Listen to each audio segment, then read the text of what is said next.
Hola, ¿cómo están? Buenas tardes. Otra vez, primero agradecer el tiempo y la educación que le están teniendo a su materia.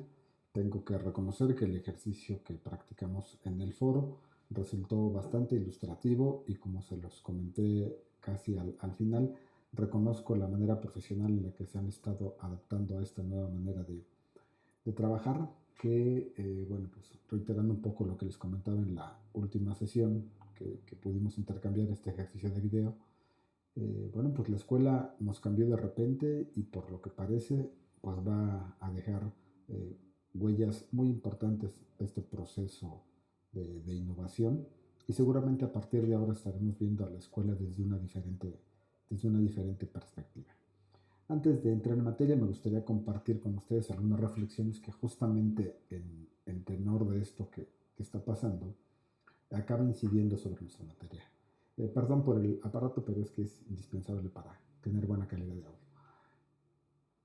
Se han dado cuenta y seguramente lo han ustedes practicado y seguramente comentado ahí con las personas con las que están conviviendo cotidianamente, pues la importancia que tiene la escuela dentro de la sociedad.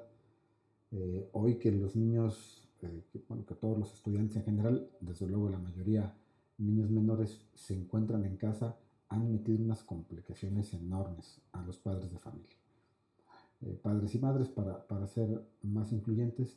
Y esto muestra una vez más que el modelo educativo que hoy estamos teniendo, pues está resultando muy útil como un medio de control social, al grado que hoy que tenemos a los niños en casa, pues muchas mamás, muchos papás, muchas familias en general, pues no saben qué hacer con ellos. ¿Por qué destacar este tema, hacer estos comentarios en este punto de nuestro curso?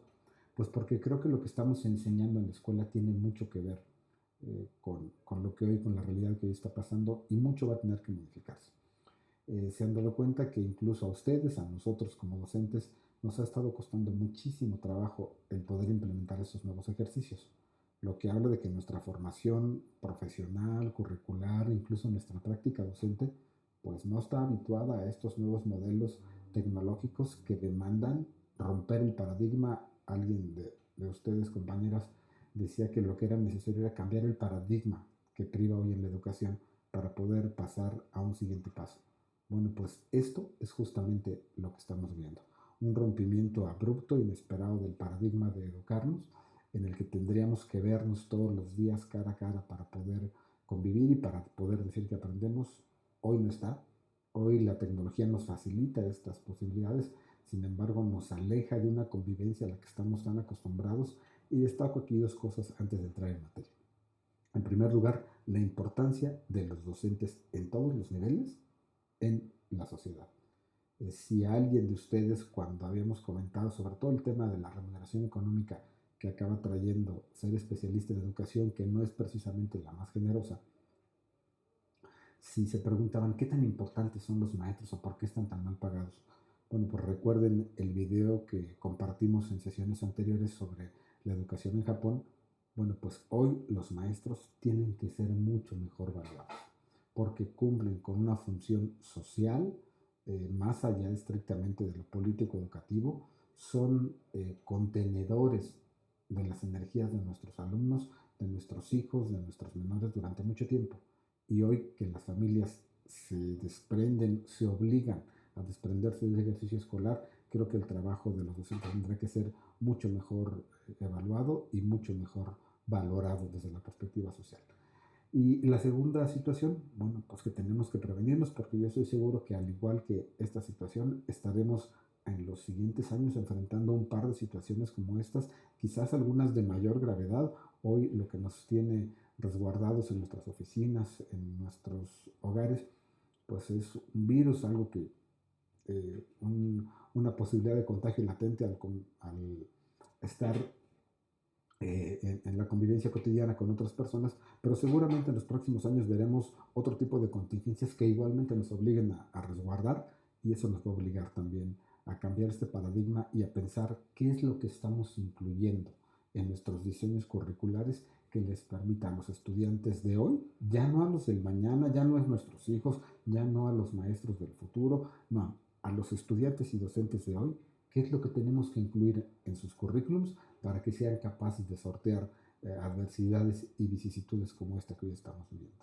Solo para la reflexión, para que lo consideren ahí a la hora de elaborar sus diseños.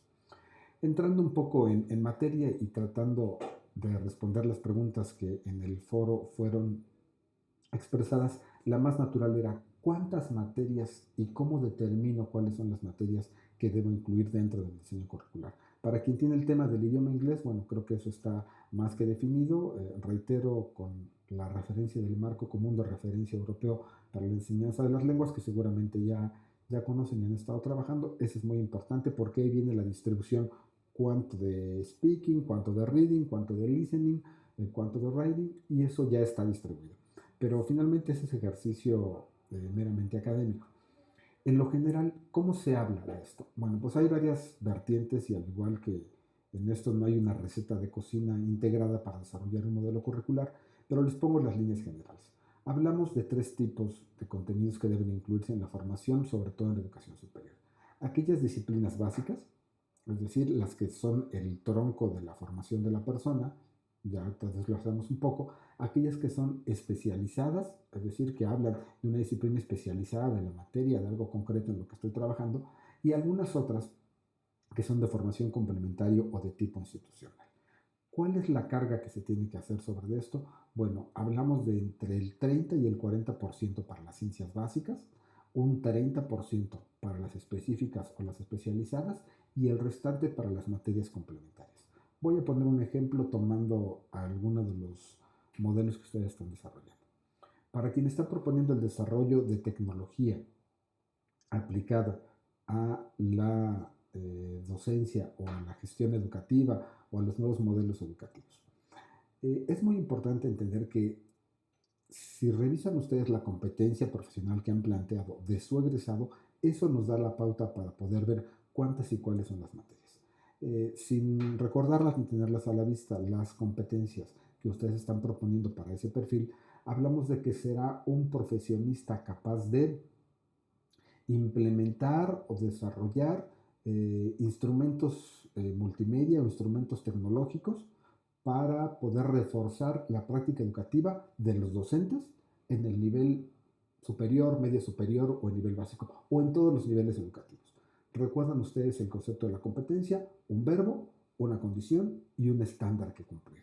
El verbo es, la parte fuerte de esto, desarrollar, innovar, crear modelos educativos o modelos o respaldos tecnológicos adecuados a un modelo educativo. Es decir, el verbo es crear. ¿Qué es lo que va a crear? Bueno, herramientas educativas, multimedia, tecnológicas, con el uso de las tecnologías de la información y comunicación para implementarse en espacios educativos o para favorecer la práctica docente. Si revisamos detenidamente los contenidos de esta competencia, veremos que la parte sustancial, aquella que tiene que llevar el 40% de nuestra carga, es la que tiene que ver con la ciencia básica o lo fundamental. ¿Cómo va a aprender el que está cursando este modelo a desarrollar proyectos tecnológicos?